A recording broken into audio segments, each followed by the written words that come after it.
dari kelompok 5. Perkenalkan, nama saya Ainun Cahyani Komaria dengan NPM 2220031.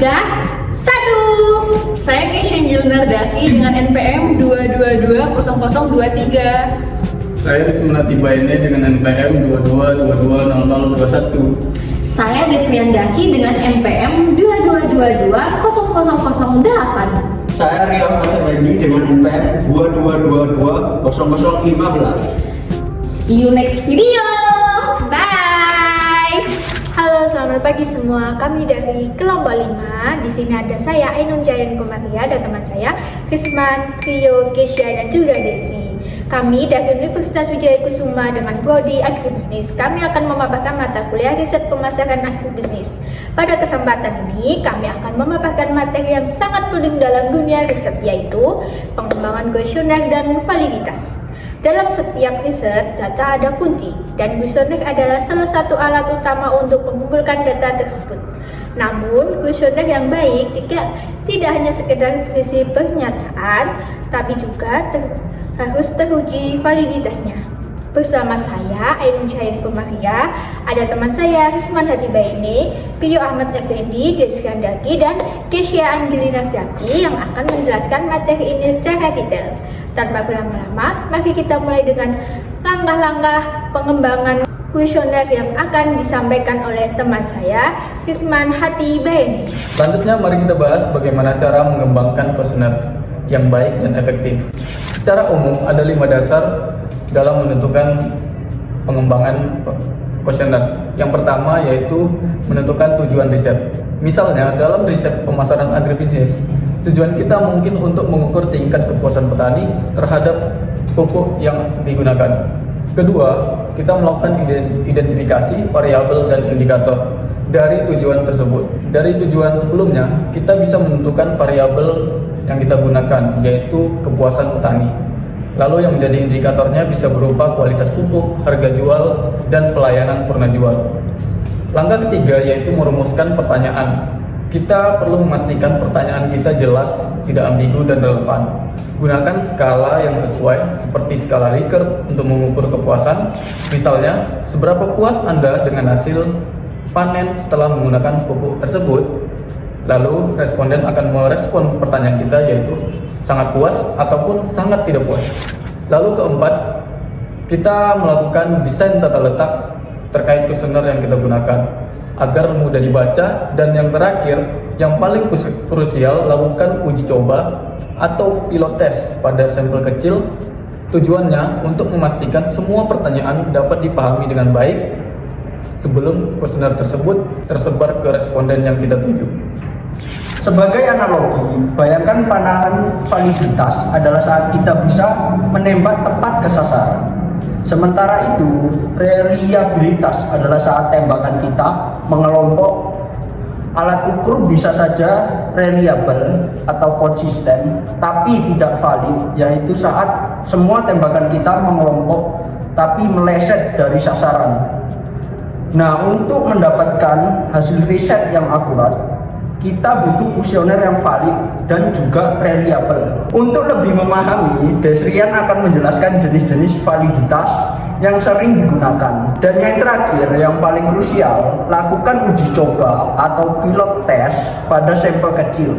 Tujuannya untuk memastikan semua pertanyaan dapat dipahami dengan baik sebelum kuesioner disebar ke responden yang lebih luas. Jenis-jenis validitas. Ada beberapa jenis validitas yang perlu kita ketahui. Yang pertama, validitas isi atau content validity.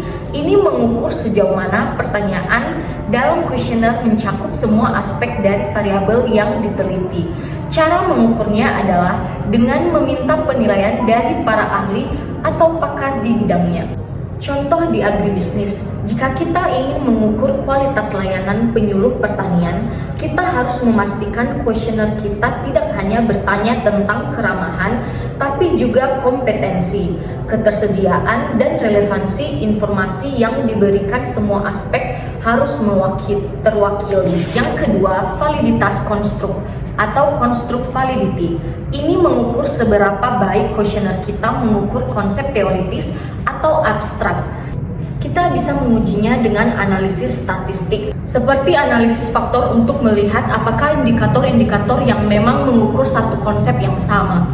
Nah, untuk mendapatkan hasil riset yang akurat, kita butuh kuesioner yang valid dan juga reliable. Untuk lebih memahami, Kesha akan menjelaskan jenis-jenis validitas yang sering digunakan. Berikutnya ada validitas kriteria, criterion validity.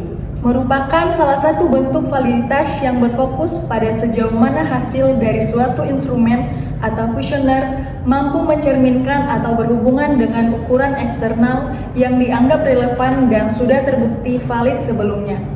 Dengan kata lain, validitas kriteria menguji apakah skor yang diperoleh dari kuesioner benar-benar memiliki hubungan nyata dengan perilaku, hasil, atau data aktual di dunia nyata. Validitas kriteria dibagi menjadi dua jenis utama, yaitu validitas konkuren dan validitas prediktif.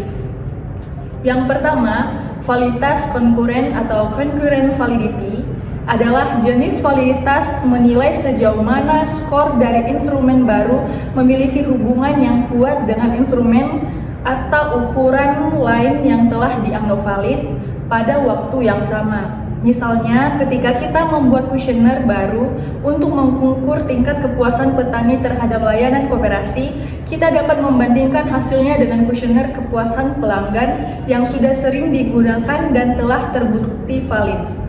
Jika kedua hasilnya menunjukkan korelasi yang tinggi, berarti kuesioner baru kita memiliki validitas konkuren yang baik.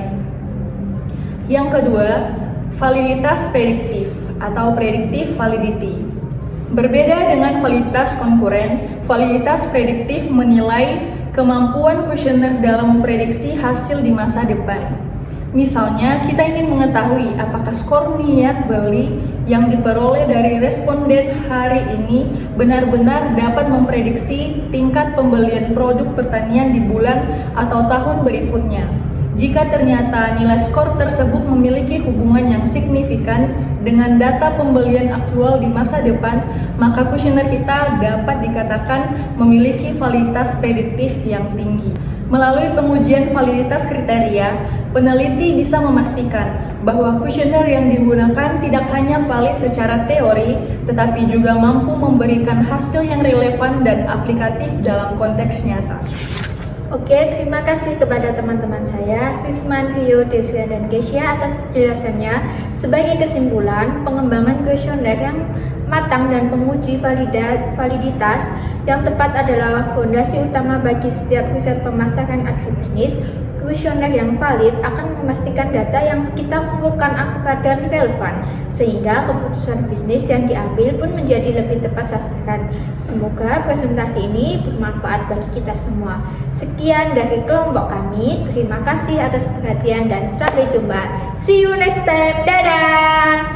Sekian dari kelompok kita, kelompok 5. Kami ucapkan terima kasih atas perhatiannya and see you, bye-bye! Hai!